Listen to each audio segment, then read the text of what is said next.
안녕하십니까. 저는 황사라 목사입니다. 우리는 1강에서 하나님의 계획은 이라는 질문으로 시작했고 2강에서 하나님 나라입니다. 라는 제목으로 지난주에 우리가 살펴보셨습니다.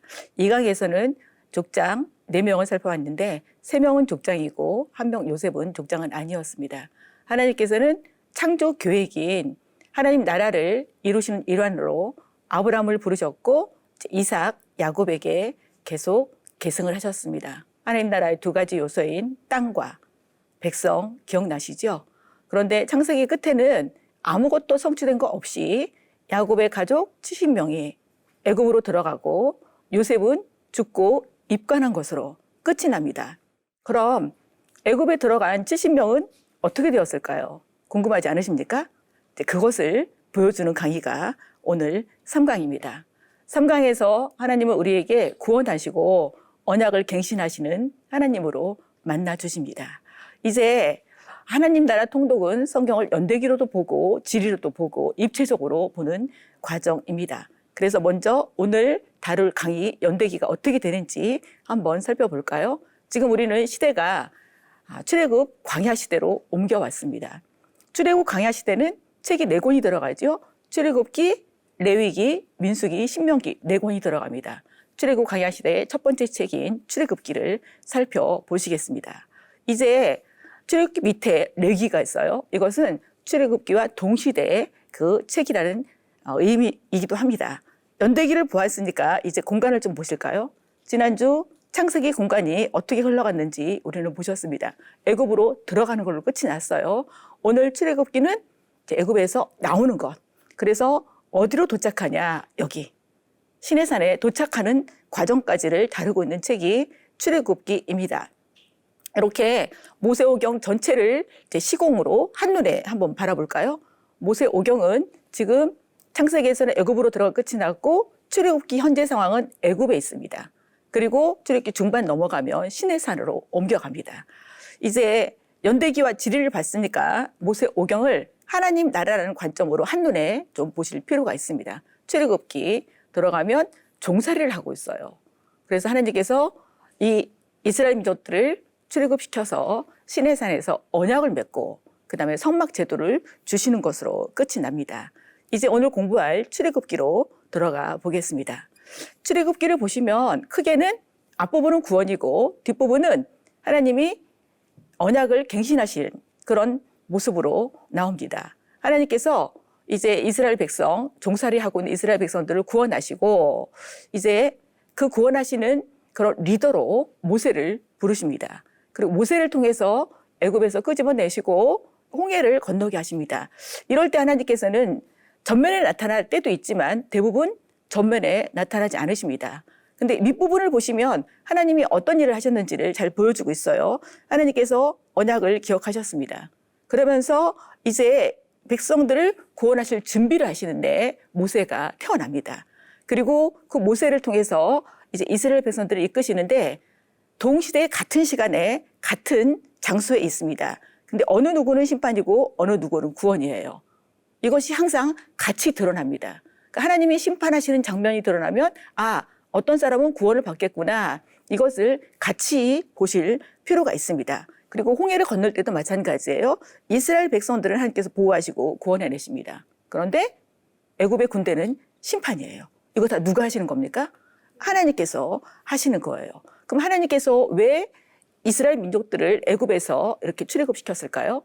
하나님께서 이스라엘 민족들을 시내산으로 데리고 가세요. 데리고 가시면서 계속 인도하시면서 공급을 다 하세요. 지금 보시니까 누가 일하십니까? 백성들이 일하세요? 하나님이 일하세요? 하나님이 다 일하시고 있어요. 그럼 백성들은 어떻게 하면 돼요? 그냥 따라가기만 하면 돼요. 하라는 대로 하기만 하면 됩니다. 하나님께서 시내산에 도착했을 때 이제 아브라함에게 약속하셨던 그 하나님 나라 언약을 한 민족을 데리고 하시는 언약이 시내산 언약입니다. 시내산 언약을 맺고 언약 문서인 율법 10계명을 주시죠. 그리고 이제 하나님의 마음은 백성들과 함께 있고 싶은 거예요. 함께 있을 장소인 성막에 청사진을 주십니다. 모세를 산으로 부르셔서. 그런데 모세가 오랫동안 내려오지 않으니까 백성들은 눈에 보이지 않으니까 우상을 만듭니다. 누구와 함께? 아론과 함께. 그래서 하나님께서는 결국 자기 백성이지만 우상 숭배를 심판하십니다. 하나님의 심판 원칙은 한 가지예요. 자기 백성이든지 자기 백성이 아닌 이방 사람이든지 하나님이 말씀하신 그대로 이루시는 하나님을 보실 수가 있어요. 이제 성막을 완공하는데 이것도 하나님이 다 준비해 주셔요. 하나님이 성막을 만들기 위해서 예물도 미리 주셨고 또 재능도 다 주시고 사람도 부르셔서 세우셨습니다. 성막이 완공되었을 때 충만한 임재 가운데 그것으로 출애굽기가 끝이 납니다. 그러면 출애굽기가 어디에서 어디로 공간이 이동되는지 지도에서 한번 보실까요? 여기가 지금 고센 지역이에요. 지금 이스라엘 백성들이 여기 노예로 살고 있는 것입니다. 이제 공간은 이 정도. 여기서 출발해서 시내산 여기까지 내려오는 이 공간을 사용하고 있습니다. 그러면 이스라엘 백성들이 지금 애굽에 살고 있기 때문에 출애굽기의 정치적 상황을 출애굽기 앞부분에서 언급을 하고 있어요. 무엇이라고 언급하고 있냐? 지금 요셉을 알지 못하는 새 왕이 통치를 시작했다는 거예요. 그럼 요셉 때에는 요셉을 아는 왕이었습니다. 그런데 지금은 요셉을 알지 못하는 왕이 왕으로 즉위를 했다는 거예요. 근데 그걸 이집트 역사를 보면 18대 왕조 아흐모세라는 왕이 즉위를 했습니다. 그러면 요셉 때 왕조는 어느 왕조냐? 애굽의 왕조가 아니고 힉소스 왕조라고 셈족 계통이었어요. 그래서 이렇게 이스라엘 민족들에게 선대를 했는데 이제 애굽 왕조로 바뀌면서 이스라엘 민족들을 학대하는 그런 상황에 지금 봉착해 있는 거예요. 그러면 이 애굽에 살고 있는 그리고 정치적 상황이 이런 가운데에 야곱의 족속들은 어떤 상태가 되었을까요? 성경은 이렇게 증언하고 있습니다. 이스라엘 자손이 생육하고 번성했대요. 매우 강하게 되었대요. 그리고 온 땅에 가득하게 되었다. 이집트 온 땅에 가득하게 되었습니까? 이거는 이스라엘 백성들이 참으로 말했다는 표현이겠지요. 그러니까 번성하면 우리가 굉장히 반갑게 들려지는 단어가 아닙니까? 이미 하나님께서는 창세기에서 아담에게도 번성하도록 요청을 했고 또 하나님께서 새롭게 인류를 시작하게 나가기 위해서 노아를 부르셨는데 노아에게도 똑같이 번성하도록 그렇게 말씀하셨습니다. 근데 애굽에 살고 있는 자기 백성도 번성케 해주셨네요. 이렇게 노예라는 상황 속에서 학대를 받고 있는데 그러면 이것은 지금 하나님이 무슨 일을 하신 것이냐. 아브라함에게 하신 민족에 대한 약속을 성취시켜 주신 현장이 바로 지금 출애굽기 1장의 모습입니다. 그러면 이렇게 하나님이 많이 번성케 해주셨어요. 아브라함에 대한 약속을 성취시켜 주셨습니다. 그 번성케 하신 결과가 어떻게 드러났을까요? 번성케 한 결과 애굽에 그런 두려움이 되었습니다. 그래서 바로의 국고성을 짓는데 그 건축에 투입이 됐습니다. 그럼에도 불구하고 이 백성들은 더욱 번성하는 거예요. 이거 누구의 은혜라고밖에 말을 할 수가 없죠? 하나님의 은혜라고밖에 할 수가 없습니다. 노예로 생활하고 있는데 계속 번성을 하고 있는 거예요. 그 결과 애굽 사람들은 마음에 근심이 생겼어요. 다른 나라가 전쟁을 하러 왔을 때에 우리 편을 안 들고 그 다른 나라의 그런 편을 들면 어떨까라는 그런 두려움이 생겼습니다. 그래서 노동을 더욱 어렵게 시켜가고 있는 상황입니다. 그래서 바로가 1차 명령을 내리죠.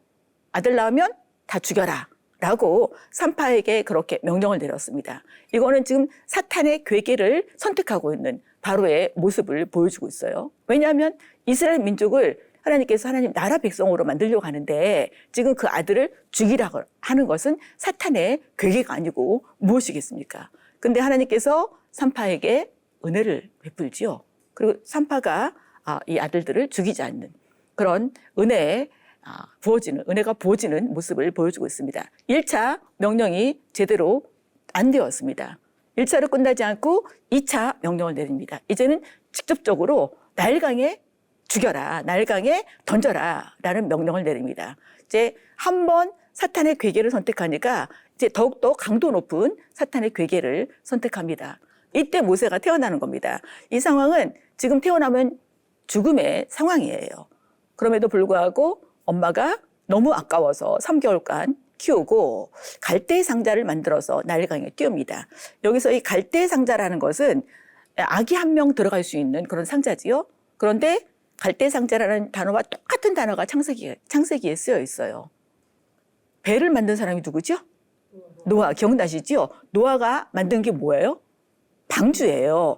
그 방주와 똑같은 단어, 테바라는 단어가 쓰여 있습니다. 그러면 똑같은 단어로 쓰였다는 것은 방주에 탄 사람을 하나님께서 구원하셨듯이 이 갈대상자도, 갈대상자의 속에 있는 모세도 어떻게 할 것이라는 그 의미가 들어가 있어요. 네, 그런 의미로 단어가 그렇게 사용되었습니다.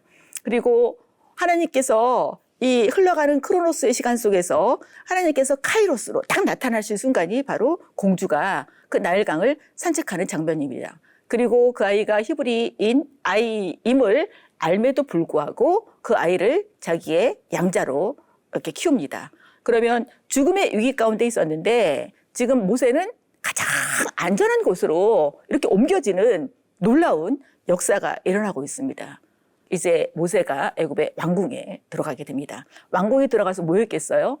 제왕 훈련을 받은 것입니다. 모든 리더십 훈련을 받았습니다. 왜냐하면 그 당시에 애굽이 최대 강대국이었어요. 그러니까 강대국의 모든 학문을 어디서 배우겠어요? 왕궁에 들어가서 다른 사람은 평민은 배울 수 없는 그 놀라운 훈련들을 다 받았습니다. 어느 날 동족을 때리는 애굽인을 보게 되고 그 애굽인을 쳐 죽였습니다.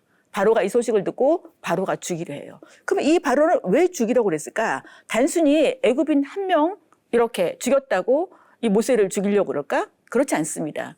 애굽의 그 정치적인 상황을 보면 지금 양자로 들어갔기 때문에 지금 왕이 되는 사람과 이 모세와의 관계가 경쟁 관계인 거예요. 그러니까 이참에 누구를 이렇게 처리를 해야 됩니까?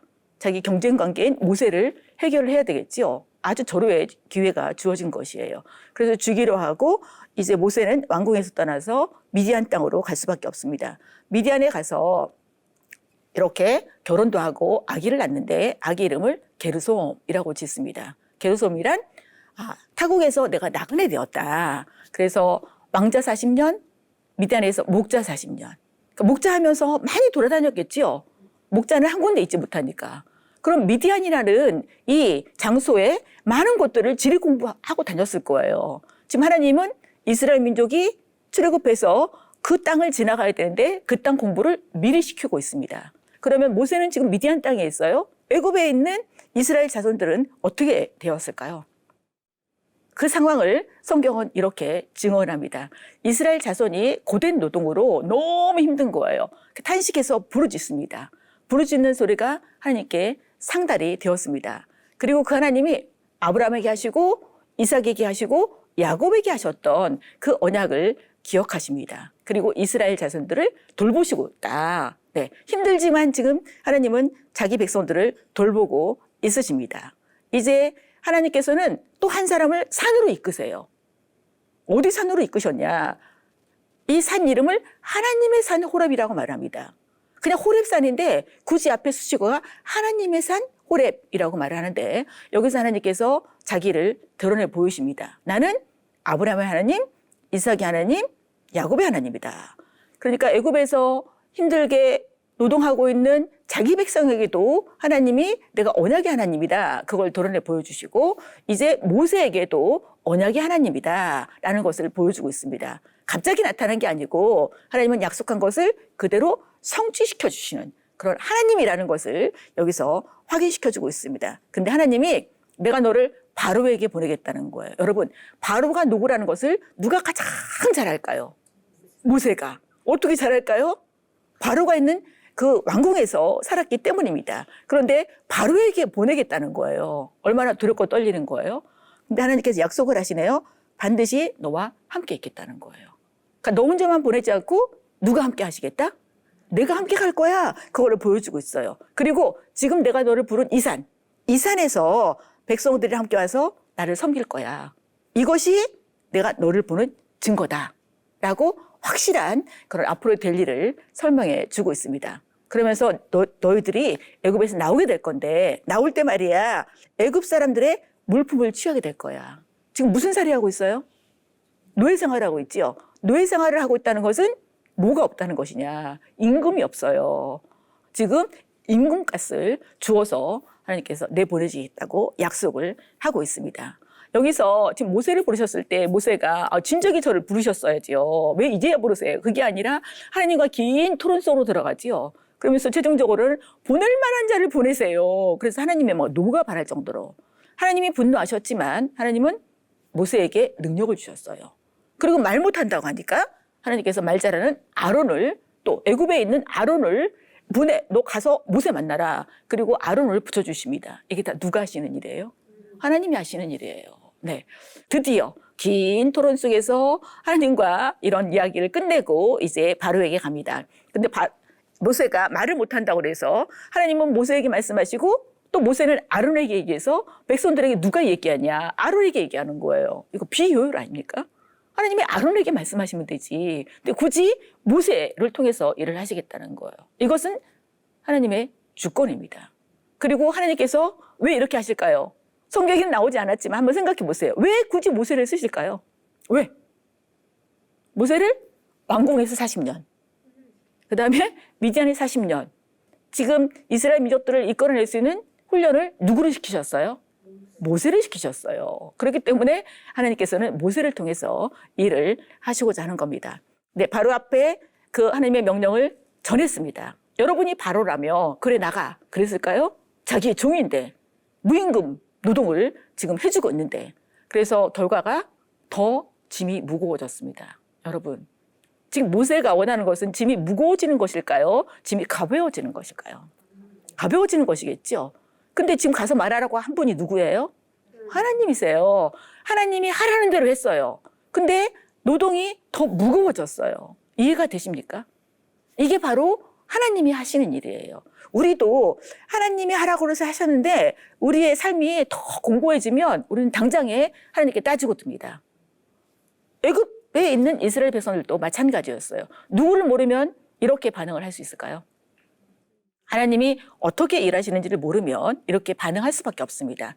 이렇게 노동이 더 무거워지니까 이 백성들이 계속 부르짖는 거예요. 근데 이때도 이 신음소리를 하나님께 듣고 계세요. 그리고 언약을 기억하세요.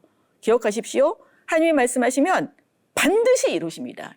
그래서 계속 언약을 하나님께서 말씀하시는 겁니다. 그래서 우리가 성경을 읽을 때에 하나님께서 약속하신 그것을 붙잡는 것이 굉장히 중요해요. 지금 이스라엘이나 모세는 그 약속을 부여잡는 이게 그 정도의 신앙 상태가 아닌 거예요. 그러니까 누가 계속 말씀하시는 거죠? 하나님이 내 언약이야. 근데 아브라함에게 했거든. 그걸 야곱에게 계승했거든. 그리고 야곱에게 계승했어. 그 언약을 내가 이루어줄 거야. 그것을 약속하고 있습니다. 근데 언약을 기억하셔서 결국 이 이집트, 애굽 땅은 하나님이 약속하신 땅이 아니에요. 그래서 여기서 이 백성을 데리고 나오셔야 됩니다. 근데 이미 이 애굽에서 하나님이 백성으로서의 그런 숫자를 준비하셨어요. 우리는 알아요. 애굽에서 나올 때 몇 만이 나왔는지. 70명 들어갔는데 60만이 나옵니다. 그러면 학자들은 60만 하면 한 200만 내지 300만. 이제 한 나라가 되었지요. 이 백성들을 하나님이 자기 백성을 삼으시겠다는 거예요. 왜 이렇게 하시는 거예요? 하나님의 목적이 분명히 있죠. 보세요. 너희의 여호와 하나님인 줄 알도록 하기 위해서. 지금 이스라엘 백성들이 누구를 잘 모르고 있는 상태입니까? 하나님을 잘 모르고 있는 상태예요. 왜냐하면 430년 동안 애굽에서 애굽 우상들을 섬기는 그런 모습들을 보고 살았기 때문에 하나님은 다 잊어버렸어요. 그래서 지금 이게 하나님이 누구신지를 알려줄 필요가 있습니다. 먼저 이스라엘 백성들이 하나님이 여호와 하나님이신 줄을 알게 하도록 지금 이런 상황들을 허락하시고 있습니다. 그리고 이제 언약하면 두 가지 요소가 있다고 그랬죠? 기억나시죠? 백성이 살 뭐가 필요해요? 땅. 이미 땅을 약속해 주셨습니다. 그래서 하나님께서 주기로 맹세한 땅으로 인도할 것이다. 다시 확인하고 있습니다. 하나님은 계속적으로 언약을 상기합니다. 그럼 여기서 내 백성을 보내라 라는 모세의 말을 들은 바로가 과연 어떤 반응을 했을까? 우리는 그 반응을 10가지 재앙에서 찾아볼 수가 있습니다. 바로가 계속적으로 거부합니다. 그래서 몇 번의 재앙을 바로가 끌어들이냐? 10번의 재앙을 끌어들여요. 그러니까 첫 번째 재앙부터 9번째 재앙까지 이렇게 9번의 재앙이 흘러가는데 첫 번째, 두 번째, 세 번째는 이스라엘 민족과 애굽 사람을 구별하지 않습니다. 그런데 네 번째 재앙부터는 보세요. 이스라엘 자손을 하나님께서 구별하세요. 구별하셔서 지금 이스라엘 백성들은 그 재앙을 당하지 않도록. 이것을 보면 바로는 빨리 무엇을 알아차려야 되는 거예요? 아, 누가 살아계시구나?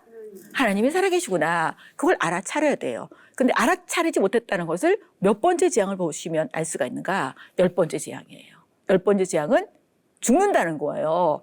바로부터 시작해서 모든 백성의 장자와 가축의 모든 만물들을 죽일 것이다 라는 경고를 하십니다. 성경에서 경고를 하잖아요. 그러면 하나님께서 기회를 주시는 거예요. 돌아오라는 거예요. 그런데 이스라엘 백성들은 구별하셨죠. 이스라엘 백성들은 경고라는 게 아니고 처방을 주십니다. 자기 백성이거든요. 6월절 규례를 주세요. 여기 지금 조그맣게 양이 보이지요? 양이 이 집 장자를 대신해서 죽었어요.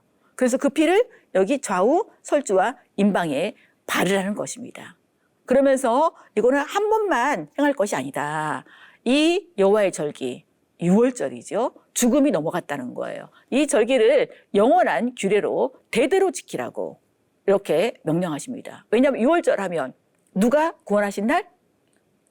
여호와 하나님이 구원하신 날, 그거를 자손들에게 대대로 알려서 자손들도 초점을 하나님께 맞추고 살아가도록 이 절기를 지키라는 것입니다. 그러면 우리는 이 절기가 구약에서 끝나나? 한번 신약으로 한번 넘어가 보실 필요가 있겠죠. 신약에서는 6월절을 어떻게 말하고 있는지. 왜냐하면 구약은 다 예수님에 대한 예표로 보여주고 있어요. 그럼 6월절 이 내용을 신약에서 어떻게 말을 해주고 있을까? 같이 한번 읽어보시겠습니다. 시작. 우리의 6월절 양 곧 그리스도께서 희생되셨느니라. 그럼 지금 이 죽어있는 이 6월절 양은 결국 누구를 예표하는 거예요? 예수 그리스도를 예표하는 거예요. 이 6월절, 첫 번째 6월절 때는 이 집안에 사는 장자를 대신해 죽었지요. 그러나 예수 그리스도는 우리를 대신해서 죽으시는 6월절 양이라고 성경을 해석하고 있습니다. 이제 백성들은 이렇게 하는 이유도 이 땅에서 내가 여호와인 줄 알리라. 애굽 사람도 하나님이 여호와이신 줄 알아야 되고, 바로도 하나님이 여호와이신 줄 알아야 되고, 또 이스라엘 민족도 하나님이 여호와이신 줄 알아야 된다는 것입니다. 백성들이, 이 처방을 들은 백성들이 하나님의 말씀 그대로 6월절을 행합니다. 그리고 하나님이 말씀하신 그대로 이 애굽의 장자들이 다 죽습니다. 이제 그때서야 바로가 너희 말대로 해라 이렇게 허락을 합니다. 그런데 이때에 이제 이스라엘 백성들이 나올 때에 아까 모세에게 약속을 하신 것처럼 애굽 사람들에게 가서 물품을 취하도록 그렇게 은혜를 베풀어 주십니다. 여기서 성경은 정확하게 연수를 언급하고 있어요. 430년이 끝나는 그날에 이 야곱의 족속이 애굽에 들어간 지 430년 만에 지금 나오는 거예요. 굉장히 오랜 동안 애굽에 살고 있었습니다. 그런데 누가 인도해 내셨냐? 여호와께서 인도해 내셨다. 근데 인도해 낸 장본인은 지금 모세거든요. 근데 누가 하셨다고 말씀하세요? 여호와께서 하셨다고 말씀하세요. 그 모세는 누구의 일에 동참한 겁니까? 하나님의 일에. 그럼 모세는 지금 누구를 경험하고 있죠? 하나님을 경험하고 있는 것입니다. 그러면 하나님께서 도대체 어디로 인도하시려고 애굽을 구원하실까? 이제 애굽에서 구원해 내셨으니까 약속하신 땅 가나안으로 빨리 직행해야 되지 않을까요? 성경을 보면 홍해의 광야길로 인도하셨대요. 지금 가장 빠른 길은 여기서 해안선 따라 쭉 올라가면 해안도로라고 하는데 그냥 올라가면 가나안 땅이에요.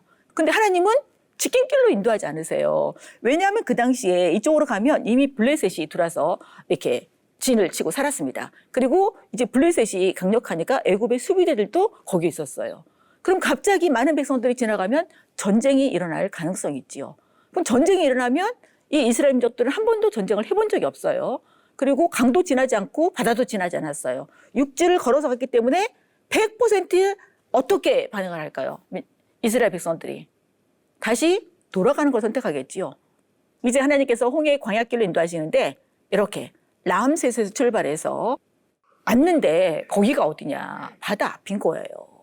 물론 힘들지만 하나님께서 구름 기둥, 불 기둥으로 인도하세요. 누가 임재해 계시는 거예요? 하나님이. 그런데 바로가 제정신이 들었습니다. 아니 이렇게 많은 노예를 내보냈다니. 그리고 바로가 엄선된 그 병거 600대와 또 자기 모든 군대들을 동원해서 지금 추격을 하고 있습니다. 그러면 지금 이스라엘은 어떤 상태냐? 앞에는 바다가 있고 뒤에는 바로의 군대가 있는 이것을 사자성어로 뭐라고 그래요? 진퇴양난, 진퇴양난, 사면초가 이런 상황이 된 거예요. 근데 하나님께서 왜 이런 상황을 허락을 하셨어요? 그러니까 하나님이 이렇게 하시는 것은 목적이 하나지요. 누구를 알려주시기 위해서? 하나님이 여호와신 것을 알기 위해서. 여호와라는 이름은 언약을 신실하게 지키시는 그런 맥락 속에서 주로 사용되는 그런 이름이기도 합니다. 네. 그러면 지금 이스라엘 백성들이 어디와 어디 사이에 있냐? 이 바다와 또 뒤따라온 애굽의 군대 사이에 있습니다. 그런데 백성들이 너무 두려워할 때에 하나님께서 이 불기둥을 뒤로 넘어가요. 그래서 애굽이 이스라엘 민족에게 다가오지 못하도록. 네. 이렇게 하나님께서는 또 이스라엘 백성들을 보호하셨습니다. 지금 바다 앞에서 백성들이 두려워하니까 하나님께서 두려워하지 말아라. 오늘 구원할 거야. 그런데 애굽 사람들은 어떻게 되는지 볼래? 하나님께서 이스라엘을 구원하세요. 똑같은 시간, 똑같은 장소에서 이스라엘을 구원하시고 바로의 군대는 다 수장이 됩니다. 이것은 사탄의 괴계를 선택하면 죽음의 지름길이다. 이것을 보여주고 있어요. 그러니까 항상 같이 일어나지요. 구원과 죽음이 같이 일어나고 있습니다. 이 사건을 신약이 어떻게 해석하고 있을까요? 모세에게 속하여 다 구름과 바다에서 세례를 받은 사건으로 신약이 해석을 하고 있습니다. 애굽에서 나온 것은 구원 사건이고 홍해를 건너간 것은 세례 사건이다. 그러면서 이 사건을 보고 이제 백성들이 여호와를 경외하고 모세를 믿습니다. 그러면 이제 이스라엘 민족들은 믿음으로 발휘를 할까요? 홍해를 건너고 하나님이 인도하시는 대로 계속 여정을 진행합니다. 3일 만에 마라라는 곳에 도착을 했어요. 근데 셈이에요? 얼마나 목이 말랐겠습니까? 보세요. 나무가 없는 곳이에요. 그리고 온도는 무지하게 높아요. 여기서 첫 번째 반응이 또 이스라엘 민족은 입만 열면 원망하는 거예요. 근데 원망하는 그들에게 하나님께서 여호와 라파라고 계시를 해주십니다. 그러니까 사건이 일어나면 하나님은 그 사건을 통해서 하나님을 가르쳐 주시는 기회로 삼는 겁니다. 그리고 이제 조금 더 내려가요. 하나님의 인도하심 따라 가는 거예요. 이제 엘림에 도착했습니다. 거기는 샘이 12개 있는 거예요. 그리고 종려나무가 70그루가 있어요. 그러니까 종려나무가 많다는 것은 오아시스인 거예요. 하나님께서는 여기서 잠시 쉬도록 하십니다. 그러니까 조금만 더 가면 엘림이 있다는 것을 볼 수만 있다면 그렇게 원망하지 않았겠지요. 이렇게 지금 모세를 통해서 인도를 받고 있습니다. 이제 우리가 출애굽 개요로 돌아가서 보시면 크게 앞부분은 하나님이 구원하시는 내용이에요. 뒷부분은 구원하셔서 이제 언약을 갱신하시는 그런 내용입니다. 하나님을 보실까요? 언약을 기억하셨어요? 준비해 주셨어요? 아까 다 확인하셨지요? 그러면 이스라엘 백성들은 무슨 영문인지도 모르고 이렇게 따라 나왔습니다. 그리고 아까 엘림에서 진행을 합니다. 이제 신광야에 도착을 했어요. 여기서도 역시 무엇을 했을까요? 이스라엘 백성들은? 원망이에요. 그냥 입만 열면 원망이고 장소만 달라지면 또 원망을 하게 됩니다. 근데 이 원망이라는 단어가 지금 찾아보니까 하나, 둘, 셋, 넷, 5번이나 나와요. 그 한 곳에서 이렇게 원망을 하고 있습니다. 근데 하나님께서는 그런 상황을 왜 주셨는가? 이들이 율법을 준행하는지 준행하지 않는지 시험하시려고. 아까 마라에서 규례를 지켜라. 그러면 애굽에 내린 질병을 하나도 내리지 않겠다. 약속을 하셨어요. 근데 하나님의 규례를 지키도록. 근데 이 백성이 지금 그걸 지키는지 안 지키는지 그 사건이 무엇이냐. 먹을 것이 없는 것 때문에 만나를 내려주시고 메추라기를 내려주시는 사건으로 말미암아 백성들이 지금 순종 여부를 하나님께서 보시고자 하는 거예요. 근데 이때도 불평했지만 여전히 공급을 하세요. 그러니까 공급 3번째네요. 만나 사건이. 4번째가 메추라기 사건이에요. 그러면 1, 2번은 어디에서 공급을 하셨을까요? 지금 이미 다 공급을 하셨어요. 어딘지 기억이 나십니까? 네. 첫 번째는 애굽에서 나올 때에 애굽의 물품을 취했지요. 그 다음에 또 아까 마라에서 하나님께서 나무를 던져서 먹을 물을 주셨습니다. 계속 공급해 나가십니다. 좀 더 밑으로 내려갔어요. 르비딤에 도착을 했습니다. 여기서 또 문제가 생겨요. 무슨 문제가 생기냐. 또 물이 없다고 또 무엇을 했을까요?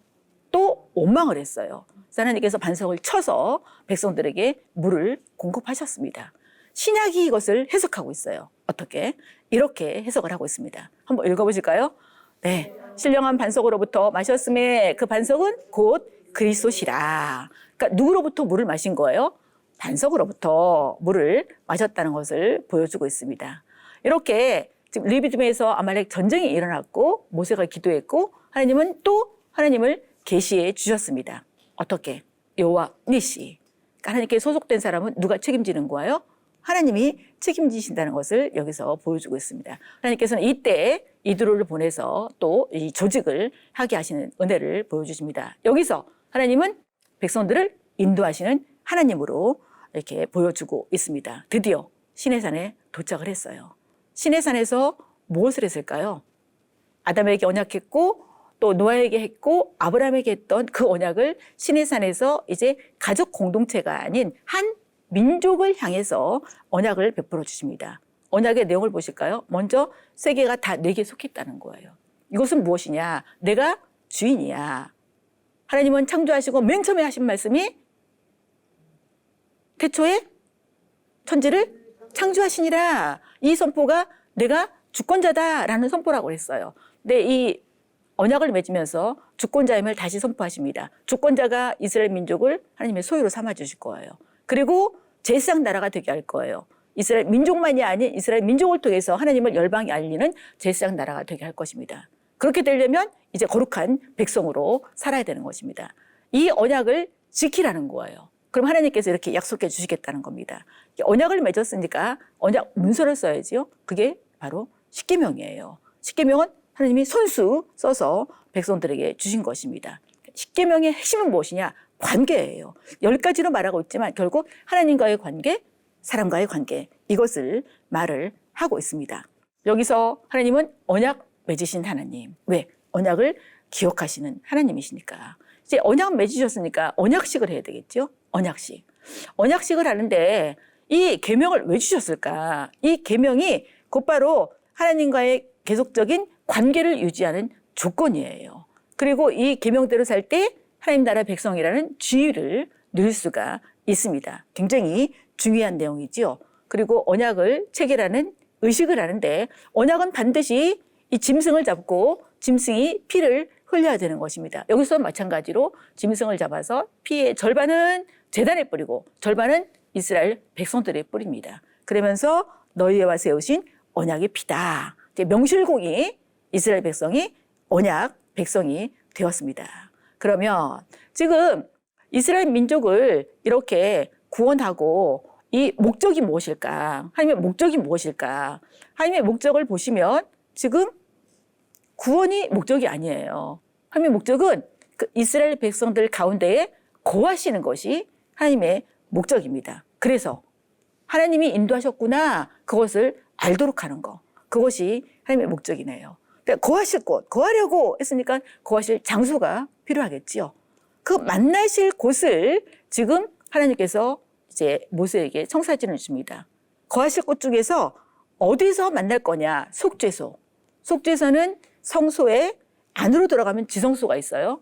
지성소 안에 언약궤가 있습니다. 하나님이 지금 언약 문서를 주셨죠. 그 문서, 이 돌판이 들어있는 그 나무 상자를 언약궤라고 합니다. 그 언약궤 위에 뚜껑을 속죄소라고 그래요. 또한 시은저라고 합니다. 그 속죄소 위에 그룹이 이렇게 이 속죄소를 보고 있어요. 거기서 만나시겠다는 거예요.